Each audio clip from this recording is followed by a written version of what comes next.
You don't need a haircut, Gary. You almost Yeah. don't have any hair.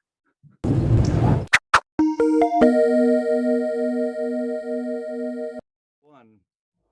Well, greetings, Gary. Hi there, Blair.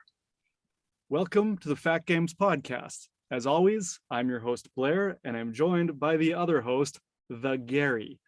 We are indie game developers making a classic JRPG called Kids of Karendow. We are trying to find our way in the world and how to make our game successful.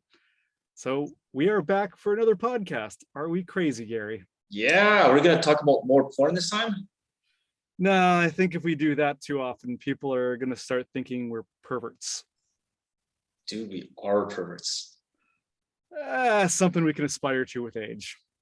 Too late. Okay, well, what are we gonna talk about this week then? I don't know. I ran out of ideas. Already? It's just episode 2, man. Yeah, ideas are a lot of work. Aren't making games a lot of work? Yeah, making games is a lot of work too. You know what would be easier? Winning the lottery and walking around naked on a tropical island? Sounds like a good idea, actually. Well, that would be easier, but maybe we just kind of look at like other people's indie RPGs and figure out what they're doing.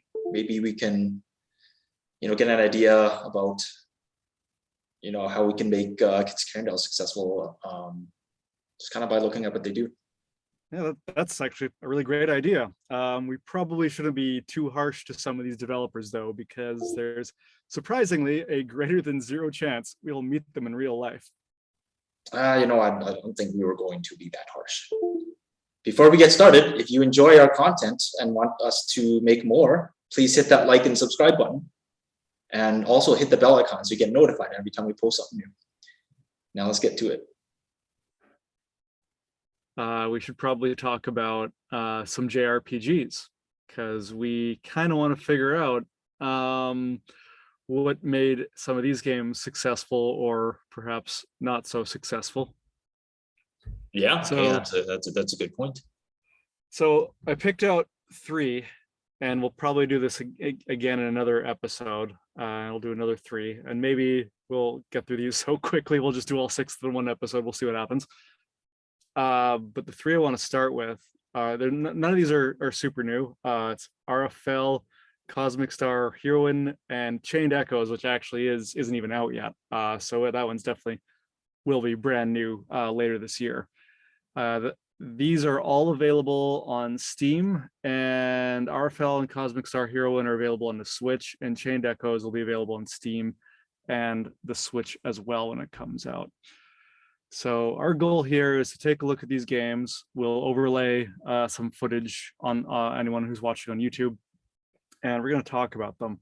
I have played through Ara Fell and Cosmic Star, and I have not played through Chained Echoes, obviously. However, there is a demo available that I also haven't played.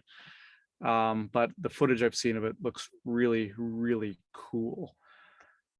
All right, so I have them queued up here, Blair. So all right, let's start. I don't know which one you wanted me to start with. Let's do Ara Fell first. So I've got the trailer that we will show on YouTube. So if you want to start queuing that up, Gary. No, I'm watching it right now. That's really cool. Yeah, so this is by Stegosoft Games, and they're actually they just released another game called, I think, Rise of the Third Power. And this game is obviously made with RPG Maker, and I've made a promise that I won't be a jerk about that anymore. I played through Ara Fell, and it's incredibly good. Some of the graphics get a little kind of I don't want to say ugly, but a little what's the word I'm looking for here? Cluttered. There we go. That's the word. And you can't really tell what's going on. But yeah, other than that, the game is pretty neat. Story is average. Tries to use some humor in it. The leveling up system is pretty good. You get to basically choose your stats. And what else do I want to say about this? Have you ever played it before, Gary? I have not. This is the first time I'm seeing it. I'm just watching the trailer right now. It looks pretty cool. I like kind of like some of the little details with like the butterflies flying around, and they have some weather effects, some kind of fog effects and stuff, which is pretty cool. They got what it looks like like parallax scrolling, which I find they're doing a pretty good job of. They've got some The music to the nice. trailer looks sorry, sounds really cool too. But since you made me mute it, I can't listen to it now. But when I was kind of listening before, it sounded really good. So I will actually. That's a part that I'm gonna actually complain about. The game's music, when you're actually playing it, the tracks are very short, and when the track ends, it just kind of fades out and then starts again, especially in the overworld, and it kind of just it. I mean, it's good music. But that kind of, I think one could maybe call it low budget. I'm assuming they didn't have a lot of resources All to right. Note have to music self, in the game. Gary, make your songs longer. Well, your songs have been pretty long, actually. I think this, like the overworld, is maybe a minute. I can't really remember, but it is really short, and it just fades out and starts again, and that kind of takes away from it a bit. But aside from that, and I don't actually think that there's actually any combat music to the game. I'm trying to remember now. It's been a while, but I think it just goes right into combat and keeps playing the music it's playing. So yeah, I think in terms of music, well, it's nice. There isn't a lot. So Overall, you how? had a really good experience playing this game. Yeah, I enjoyed it. So how did Stegosoft do with this game though? So in GameStats.com, which has estimates on how some games have done on Steam, it has estimated to made about $320,000. I don't know. Is that a lot for an indie? Maybe. It's got a lot of positive reviews. It's got a score of 10 out of 10, and it's got 12,000 followers. So I don't think that's nothing, or that's not nothing. It originally was priced at $15, but now it's dropped down to $5.99 on sale. So people should get it if they're interested. It was published by Dangan Entertainment, or Dangan Entertainment, however you pronounce that. And as I said, Stegosoft is or has released another game called Rise of the Third Power, which I own but have not played yet. So maybe we'll talk about that one on a future podcast. So in terms of revenue, 320,000 estimated on Steam. That doesn't include Switch. I wonder how much it made on Switch. So Gary, what are your thoughts on that? Would you call that a success? I have no kind of template to run that up against. If Like Kids of Karendow made 300, how, like I things that I would think about is how many people were on the team, how long did it take for them to make this game? well, let's go take a look at that. I've got their website up right here. It looks like there's two. A guy named Joey Peters and a girl named Evelyn Rose Hall. I don't know if they're husband and wife or brother, probably not brother and sister. Well, I guess they could be. Yeah, let's not speculate. Yep. And I might be they've got a Discord here. I might already be a member of it though. Yeah, I am a member of Stegosoft's Discord. I mean, Ara Fell actually convinced me enough to buy their next game. Their next game, again, Rise of Third Power, looks very much like Ara Fell. Like it seems to just have the same. They use the same. Well, it's an RPG Maker game, but any customizations they did, it's basically the same engine, like just with new assets and new story. I don't know how I feel. Kind of back to your question, Blair, in terms of you What's a asked me success? if you kind of consider success. Well, I think that really depends on what did the developers kind of want out of this project. So two people, let's say it took them 3 years to make this. I have no idea how long it actually took them to make it, but let's say it took them 3 years. Okay, 3 years, and let's say they make like 300K. I would say, hey, that's not bad. If it is that like their first project, were they actually hoping for a large commercial kind of win? There's that I mean, to think about too, right? So like I would say, like let's say if they're very young, let's say in their early 20s, this is their first game. Like I would say that. Yeah, that would be a pretty good success. Yeah, exactly. Yeah. They're actually located in Ohio, Akron, Ohio, according to their press page. They haven't updated it with their new game. Oh wait, so actually on the press page, so Denjin Entertainment's actually publishing in Japanese localization. I guess they release this in Japan as well. So that's going to help with well, the sales. And there was a third person who worked on it named Melissa Sanders, who was just an artist. And Joey looks like he was the coder. Interesting. Maybe we'll have them on the podcast. I mean, they're in Ohio. I'm part of their Discord. I could poke them and tell them, hey, we talked about your old game on the podcast. You're such a good networker, Blair. I'm pretty sure you can swing it. I'll try. Yeah. Definitely. Yeah.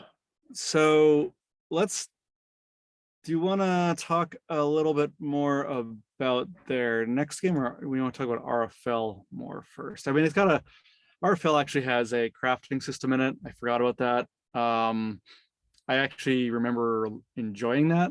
It actually has been a while since I played this game. It was one of the games I played in 2020 when I was like playing, like I played through so many games in 2020 and during the start of the pandemic.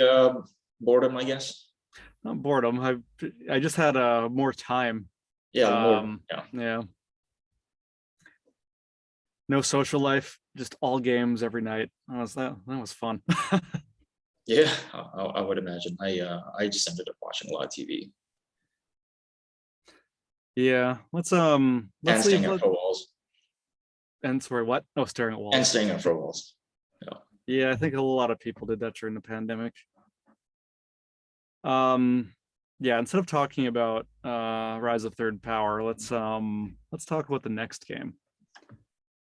So our next game was or is Cosmic Star Heroine. Yeah. It's actually kind of old now. It came out in 2017. Ara Fell came out a while ago as well. Ara Fell was 2016. So it says in the comments here that this was released on Nintendo Switch in 2018. Yes, that's when I played it. So Cosmic Star Heroine, and I actually talked to the artist on their Discord. And then I promoted Kids of Karendow and he stopped talking to me for some reason. Maybe he just thought I was just trying to promote my own game, which was not what I was trying to do. The graphics in this game was incredible. It's got some cinematic cutscenes, some animated cutscenes. The lighting is just super well done. I talked to the guy and I said, well, this doesn't really look like tile art. He's like, no, we didn't do any sort of tile art, but in most places, but some places they did. And so yeah, it kind of looks like a hybrid. Yeah, built out full environments, which props to them. That is a shit ton of work. The character art is reminiscent of, I'd say, Phantasy Star 4, but I think maybe even a little bit of Chrono Trigger. The combat is very much Chrono Trigger, or very similar to it. You would you would run into the enemies on the overworld and wouldn't go to a new combat scene or anything. Combat would just take place right there. I played this game more recently than Ara Fell, so I remember more about it. Arguably, I probably enjoyed it a little bit more than Ara Fell. The combat, so going back to that, each character has a list of preset skills they get to use. At some point, you've got a spaceship and you can actually recruit people on the world to help you. I really didn't do much of that. You get a fairly large party, but I think you only travel 3 people at a time, if memory serves.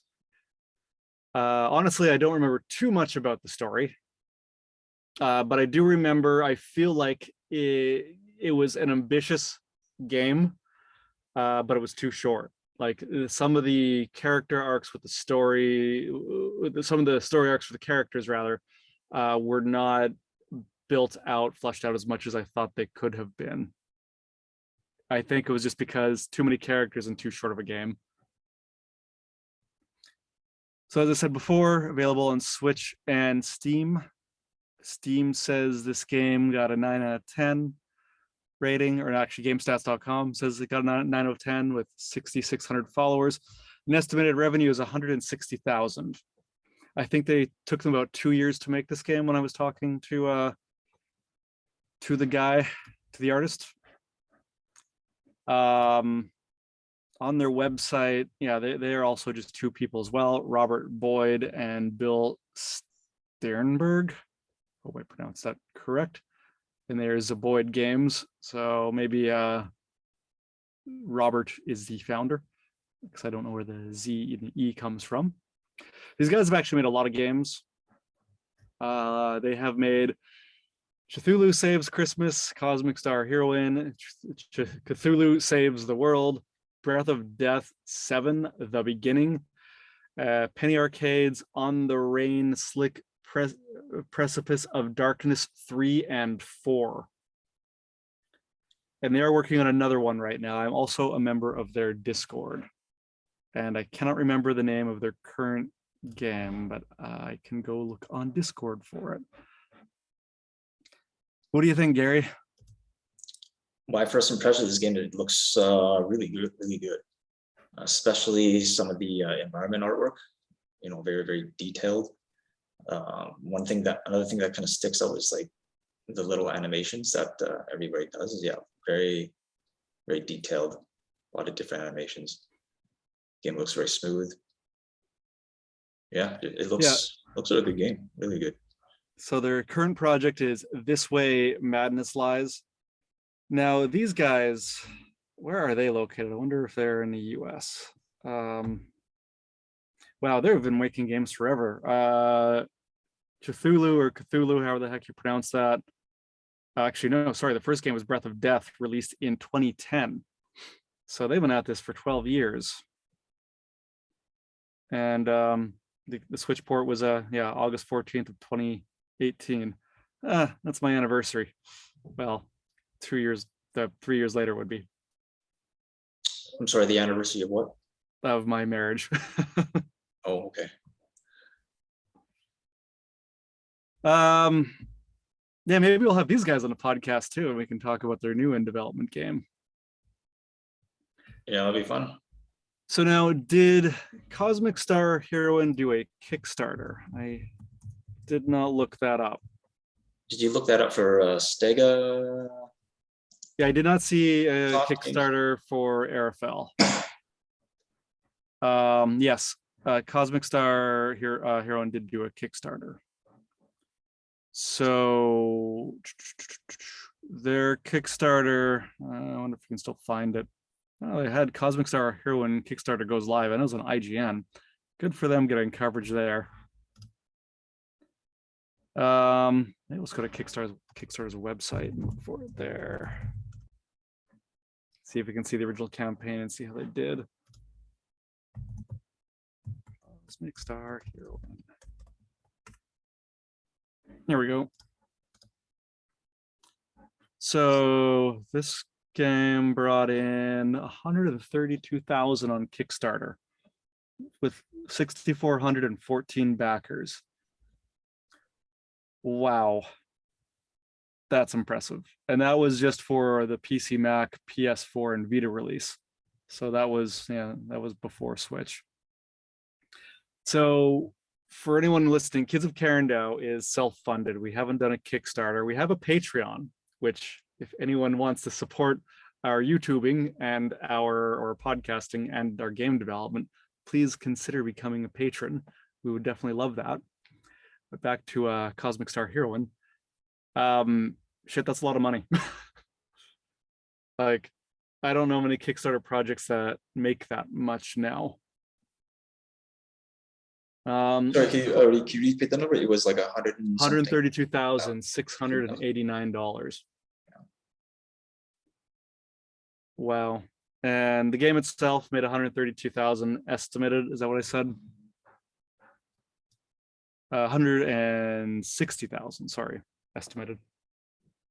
So plus the Switch sales, and if this released on PS4 and Vita, plus those sales, I would say that these guys had a pretty successful game. And it's not outside the realm of possibility that maybe they brought in closer to 500,000 on this. Good. Yeah, if we're doing kind of like fuzzy math, and we're just kind of using the Steam sales, and we We're having try to interpolate the value.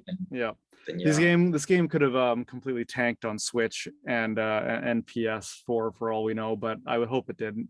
It looks really nice, played really nice. I just think the worst thing is I wish it was longer. I think they could have need to do more with the characters and the story,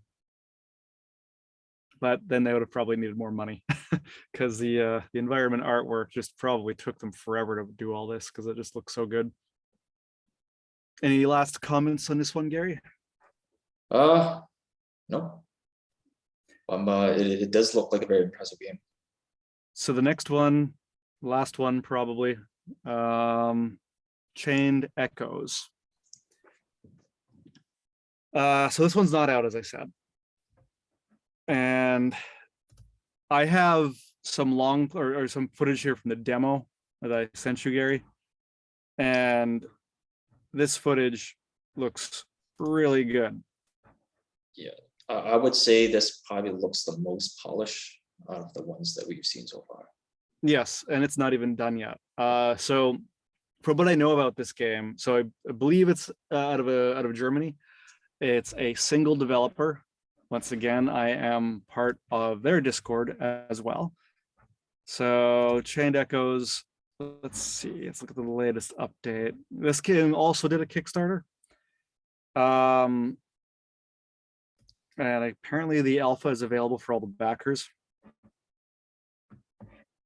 So it's coming to PS4. I don't know if it's going to be PS5 now and the Switch later this year. And Steam.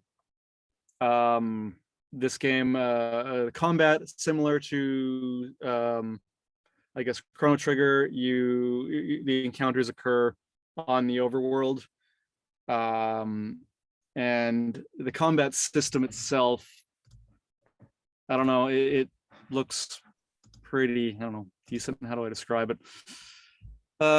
Turn-based, nice visuals. There's flashy effects, screen shaking. It's probably what you want to see me do more in Kids of Karendow, right? Yeah, I think I mentioned that previously. Yep. Yeah, so Gary and I were talking about the visuals in Karendow the other day. We weren't recording for a podcast, and Gary told me they sucked. My feelings were hurt. I did not say those words. I gave you some objective feedback, which you asked for. Yes, and yes, I and you hurt delivered. my feelings. But I'll give you a massage. How's that? No, I don't want a massage, Gary. But yeah, I mean, you're right, and I've got something in the Trello backlog now to go back and add more flashy shaking and zooming effects and some zoom lines and shit like that for some of the effects. Some of them I actually really like though, but yeah, we'll make it cooler. So what about this game? As far as I can tell, you also get to fly around in mechs, and you can fight in mechs as well in this game. It does look like a fairly typical JRPG. The demo, to my understanding, doesn't have any of the game's real story in it, but I could be wrong about that. It was just a scenario specifically made for the demo. The graphics are beautiful. I'm going to be taking some pointers from the graphics to make some updates to Karendow in certain areas. It does this thing. It does this thing where when you go to a new area, it scrolls around the area and puts the name of the place. And I thought about doing that for Karendow, but then I didn't. I don't know if that's something I want to go back and reconsider. What else? What else do you like about this game that you want to take the visuals? The visuals for sure. I want to see how this thing did on Kickstarter. One thing that I actually really like about the visuals of this game is the color grading, like the way they did the colors. What do you mean specifically? Like just the choice of colors? Yeah, the choice of colors. It's kind of got this kind of like pastel look that I really like. Yeah, it does. And again, and the 4 characters following the the main character, that kind of reminds me of the old Karendow. Oh, yeah, you don't like the triangle shape in the current Karendow? No, it's fine. I'm just saying that this one reminds me of how you guys did it back in the high school days when we did the original Karendow. Oh yeah. So this game seems so you have both attack and skills, like you have different attacks. So no, sorry, I guess that was a skills menu. Just looking at. They don't really do a ton of super over the top effects for some of their attacks. I mean, it's like they oh, the game is really well animated too. I think it's better animated than Karendow. I mean, I guess we could do that too, but then that would cost more. What do you mean, like scope creep? And you like want more frames of animation? Yeah, but I don't think we're gonna do that. It'll be pretty hard to at this point. Yeah, the choice I made for Karendow to have swappable weapon graphics for all the characters, I'm not sure if that's gonna bite me, because there's some things that I've had some challenges I've had with walking behind things, and then anything on the same layer that's drawn on the same layer as the characters, that maybe when you're below it you walk in front of, and above it you're behind it. It makes it harder to do that because of the weapon stuff. So that's just one thing I kind of. Well, here's a question. Mm-hmm. We'll have to start thinking about how much value we get out of that versus the amount of effort. It's not very much effort and pain. No, it's not. It's it was painful. It doesn't take long to add new weapons. Okay. It only takes longer if we don't have all the character animations done before adding a weapon in, because then you have to go back, because every frame will potentially also have a custom frame for the weapon as well. And it's actually just really easy to quickly draw once you have the first one done. Mm-hmm. And then if you want to do like let's say you have a sword that's on fire or something, and you want to do some particle effects for it, that's just extra. But it doesn't take long to add new weapons. So I've already done a few of them for all the characters that are currently in the game. And yeah, it's pretty straightforward. Okay. I like how when you walk through the grass, it reacts to you, it animates. Karendow needs more of that stuff.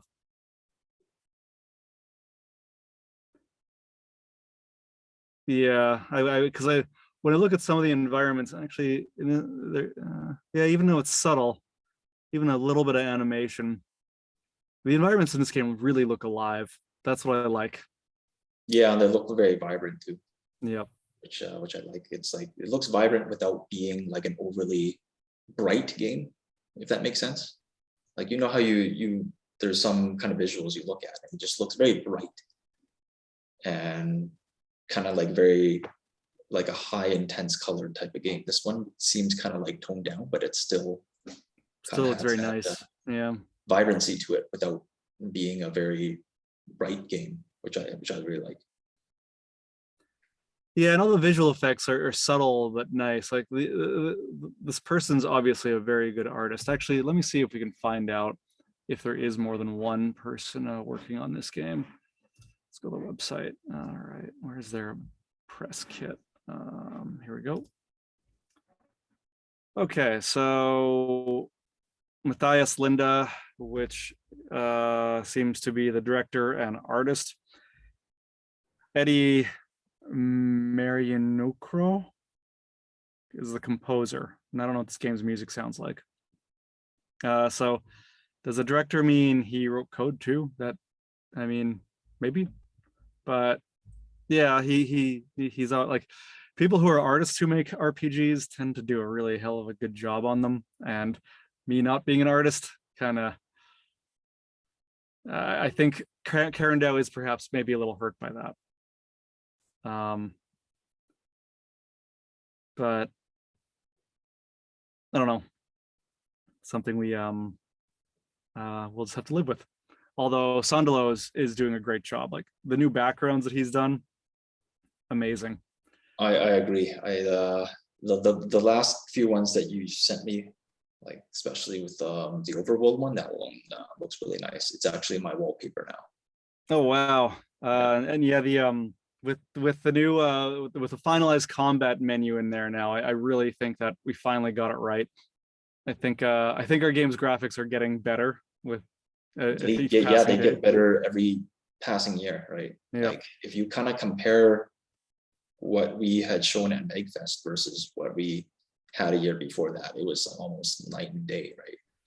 Yeah, I just I have wish faith that sorry to interrupt, but yeah, I have faith that it's going to continue to get better. I have faith by the time we end development in about 4 years now, Karendow is going to look like a freaking solid game. I'm sorry, did you say 10 years? I said in 4 years. Okay. Well, we should be done development by the end of 2025, and in 2026 is just going to be all testing and polish and stuff. Okay. We're only about 30 minutes into this. Let's actually, yeah, I remember what I want to do. I wanted to actually go take a look at this guy's Kickstarter and see how much money they made. So, oh shit, 130,000 euros. That's a spicy meatball. Hey, what's the exchange rate? That's easily, it's probably like, well, right now I bet it's not gonna be so good, but euros to USD. Now US dollar right now is, it's 1 euro is 1.11. So if we put in, Yeah, about 1.39 to Canadian dollars. So I need to. yeah, so but I think when he did his Kickstarter, the exchange rate was far more in it was far more in the euro's favor. So he probably made like 200 US off of that, because this Kickstarter finished, when did it finish? I don't know. That doesn't matter. So it's nice when he hit 80,000 euros, he was going to do a Switch release, and then 100,000 was PlayStation 4, and he hit that. He didn't quite make 170,000, was with more airship models and mechs. And he didn't make Spanish localization either. That's too bad. Maybe he'll still do that later. So we're talking about Chained Echoes, or we're talking about Chained Cosmic? Echoes, yeah. Okay. So I think this is just like one person plus music. Yeah. Man, imagine if I were an artist. I think you'd kind of probably play the role of the director, Yeah. you know, so to speak, and then you probably have a better way of kind of communicating your grand visual design. Yeah, that's, well, I mean, I think Sondolo is able to stay visually consistent. But yeah, I guess, you know, like for us, we are strong in kind of the programming aspect, I would say. Storytelling, execution. Storytelling, yeah. Like Karendow is going to get done as long as we're both alive. Well, let's not go dark. That knock on wood. I do have to drive in a blizzard after this. Oh shit, where do you have to go? Get a haircut. Oh, you don't need a haircut, Gary. You almost don't have any hair. Yeah. Zing. Sorry, I still gotta cut the sides, man. Still gotta shape it. Can't. Oh, there I lost the picture of you because I was looking at my screen. There you are. Yeah. Okay. You still got hair. That's fine. Yeah. There you go. Now, you gotta close off that. Gotta close off that porn. Got what? Yeah. Close off that porn. Close off that porn. Yeah. This is what the podcast is going to turn into, Blair. Just us zinging each other. Oh, geez. Oh, yeah. Oh, I see what you mean now. I didn't realize what you're talking about.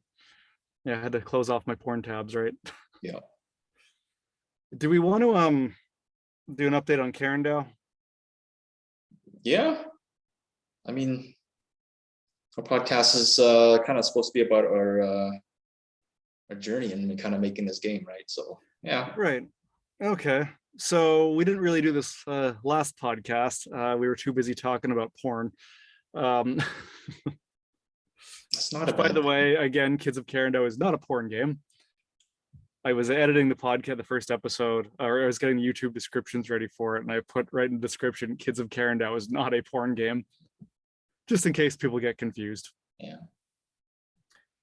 So recent updates. So, and I also have to post this to Discord. Working on the cutscene when you first get to Rachna Wing. I don't want to put too many spoilers in here, but Rachna Wing is where you build your resistance base.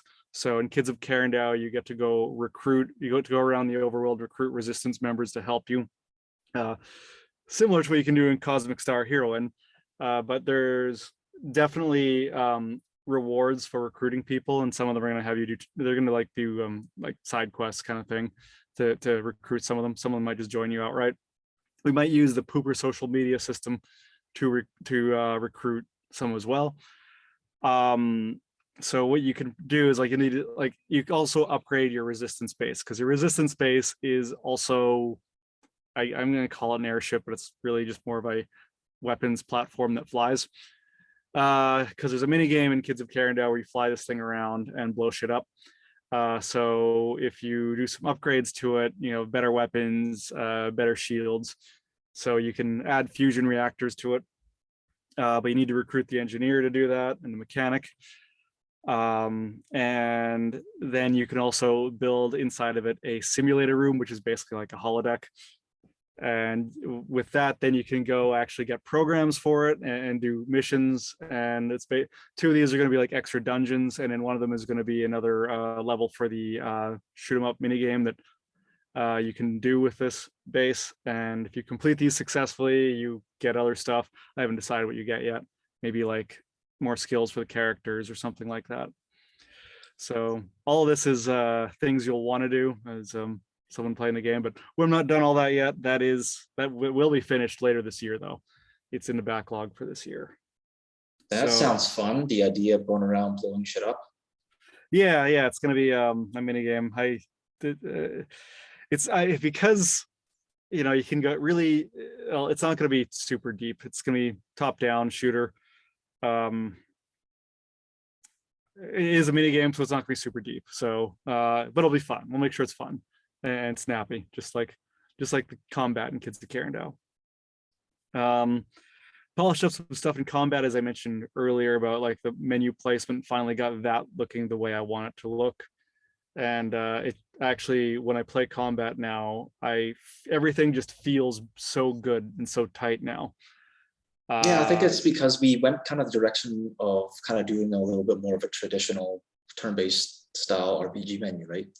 Yes, yeah, I And, finally you know, like, abandoned all those other things that I so was trying to some of pull off. the feedback that we got at Eggfest was the menu system was a little bit much. You know, like it took up actually like a large chunk of the screen. Yep. Yeah. Yeah, the combat it did, and I knew that was a problem when I first put it together, but yeah, it took me a while to get to circle back to making it better. The thing about going to those expos is the things that you know that aren't perfect, that, you know, in my mind I'll circle back and get to it later. Those, if it's something like that, it sticks out like a sore thumb when people are playing it, because that's the only thing you see. It's like, oh my god, this is so bad when I got a stranger playing my game and I want to put my best foot forward, and this one minor, well, I know it's not minor, but like due later kind of minor issue really becomes more front and center.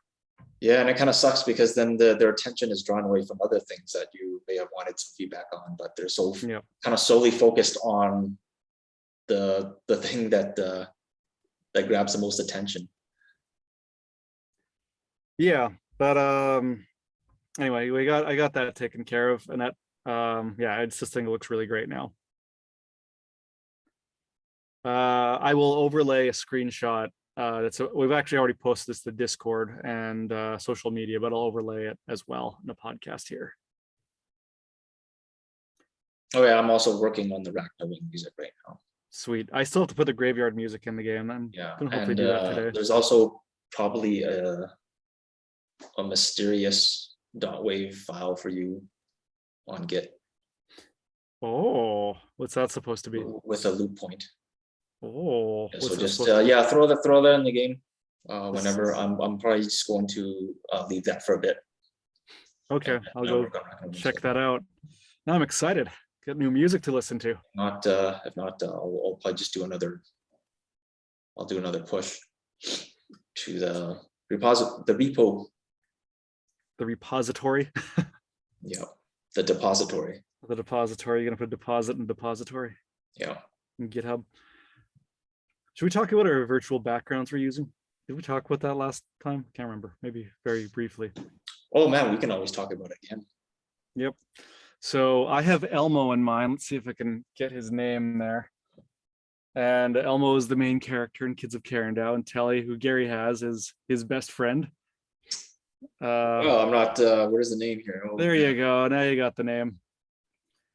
I think we're gonna make T-shirts out of these too. Like I would love to, because we've got a marketing artwork for all the game's main characters, and I think it'd be great if we can put them up on one of those T-shirt sites that people just order and they print to order, like what certain people do for merch.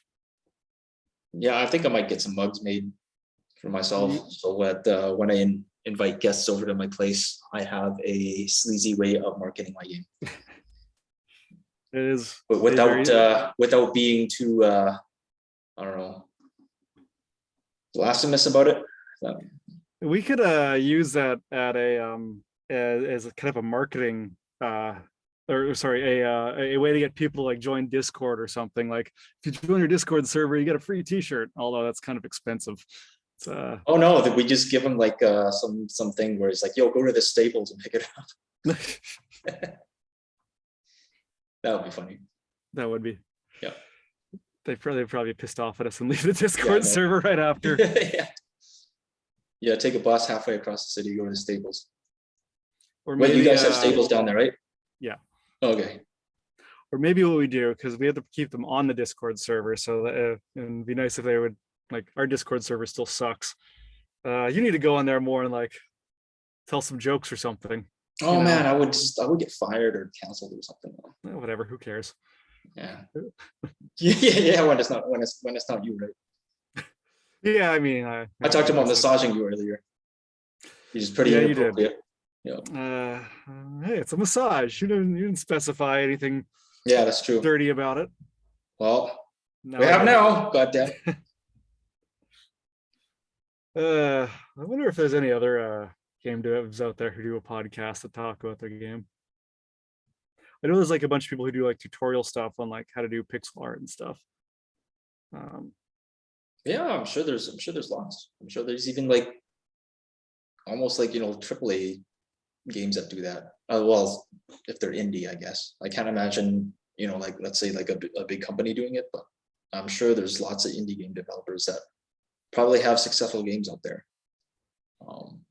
that do like a streaming thing, or I don't know. Streaming's big. Yep. We need to find some streamers to play Karendow. But I want them to play a really, really nice polished version of it. True. Actually, well, here's a question. Do you know anyone who streams?